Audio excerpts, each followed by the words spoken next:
ક્યારેય વિચાર આવ્યો છે કે જીવનના જે સૌથી અગત્યના પાઠ છે એ આપણે શીખીએ છીએ ક્યાંથી? શું એ પુસ્તકોમાંથી મળે છે? ના, મોટા ભાગે તો એ વર્ગખંડની 4 દિવાલોની બહાર જ્યારે આપણે એકબીજા સાથે હળીમળીને કામ કરીએ ને ત્યારે શીખવા મળે છે. તો ચાલો આજે એ જ રહસ્ય પરથી પડદો ઉઠાવીએ. તો ચાલો આપણે શિક્ષણના સાચા અર્થને સમજવાનો પ્રયત્ન કરીએ. શું ભણતર એટલે ખાલી ગોખી નાખવું કે પછી એનાથી પણ કંઈક વધારે છે? દરેક શિક્ષક અને વાલીના મનમાં એક સવાલ તો હોય જ છે કે ભાઈ આપણે આપણા બાળકોને ટીમવર્ક અને એકબીજાને સાથ આપવાનું કઈ રીતે શીખવીએ? એમને એવું કઈ રીતે શીખવીએ કે એકબીજાને મદદ કરીને એક ધ્યેય માટે સાથે કામ કરે? અને આનો જવાબ છે ને એ કોઈ ચોપડીમાં નથી મળવાનો. એનો જવાબ છુપાયેલો છે સાથે મળીને કરેલી પ્રવૃત્તિઓમાં, એવા અનુભવોમાં જે બધાને એકબીજાની વધુ નજીક લઈ આવે છે. ચાલો આ વાતને આપણે એક સાચા ઉદાહરણથી સમજીએ.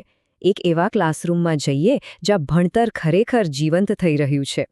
જો આ દૃશ્ય છે ડૉક્ટર જીવરાજ મહેતા પ્રાથમિક શાળાનું. ક્લાસ છે ધોરણ 4B. અહીંયા વિદ્યાર્થીઓ એક નાટક ભજવી રહ્યા છે. પણ આ ખાલી એક નાટક નથી, આ તો સહયોગ અને ટીમવર્કનો એક જીવંત પાઠ છે જે તેઓ જાતે જ શીખી રહ્યા છે. આ ફોટોને જરા ધ્યાનથી જોઈએ.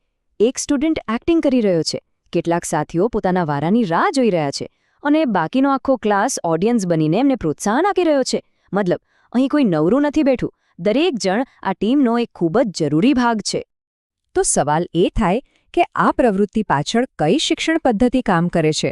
વેલ, આને કહેવાય છે જૂથ કાર્ય પદ્ધતિ, અને આ જ આખી એક્ટિવિટીનો પાયો છે. તો આ જૂથ કાર્ય પદ્ધતિ એટલે શું? એકદમ સાદી ભાષામાં સમજીએ તો આ એક એવી રીત છે જેમાં સ્ટુડન્ટ્સ એક ટીમ બનીને કામ કરે છે. તેઓ ખાલી પોતાના માટે નહીં પણ આખી ટીમના સારા પરફોર્મન્સ માટે મહેનત કરે છે. અને આનાથી જ તો એકબીજા પાસેથી શીખવાની અને એકબીજાને સપોર્ટ કરવાની ભાવના જાગે છે ને. હવે જુઓ, એક નાટક આ ગ્રુપવર્ક મેથડનું પરફેક્ટ ઉદાહરણ કઈ રીતે છે. સ્ટેપ 1, બધાનો એક જ ગોલ, નાટક સુપરહિટ થવું જોઈએ. સ્ટેપ 2, દરેકને પોતાનો રોલ મળેલો છે, એક્ટર, સપોર્ટર, ઓડિયન્સ. સ્ટેપ 3, સાથે મળીને રિહર્સલ કરે છે જેનાથી કોઓર્ડિનેશન વધે છે. અને છેલ્લું સ્ટેપ 4, જે ફાઇનલ પરફોર્મન્સ છે એ કોઈ એક વ્યક્તિનું નથી પણ આખી ટીમની મહેનતનું પરિણામ છે. તો આ બધું કરવાથી ફાયદો શું થાય? કઈ કઈ સ્કિલ્સ ડેવલપ થાય છે? ચાલો એના પર એક નજર કરીએ. આખી એક્ટિવિટીનું સૌથી મોટું આઉટકમ શું હતું ખબર છે? વિદ્યાર્થીઓમાં એકબીજા સાથે સંકલન કરીને કામ કરવાની ભાવના વિકસી. અને આ ખાલી કહેવા માટેના શબ્દો નથી, આ તો ભવિષ્ય માટેની એક એવી સ્કિલ છે જેનું કોઈ મોલ નથી. તો કઈ કઈ સ્કિલ્સ શીખવા મળી?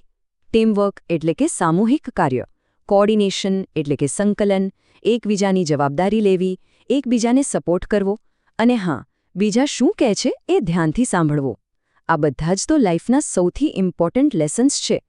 તો આખા ઉદાહરણ પરથી આપણે શું શીખવાનું છે? આનું જે કહેવાય ને બોટમ લાઇન એ શું છે? આનો સીધો સાદો મતલબ એ છે કે સારું શિક્ષણ આપવા માટે દર વખતે મોંઘી દાટ ટેકનોલોજીની જરૂર નથી પડતી. ઘણીવાર સૌથી બેસ્ટ લર્નિંગ તો આવી સિમ્પલ, સોશિયલ અને ક્રિએટિવ એક્ટિવિટીઝમાંથી જ મળી જાય છે.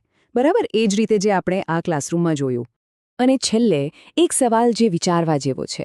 જરા વિચારો, જો સ્કૂલનો દરેક પાઠ, દરેક લેસન એકબીજા સાથે મળીને કામ કરવાની, કોલેબોરેટ કરવાની એક તક બની જાય તો આપણું એજ્યુકેશન કેવું બની શકે?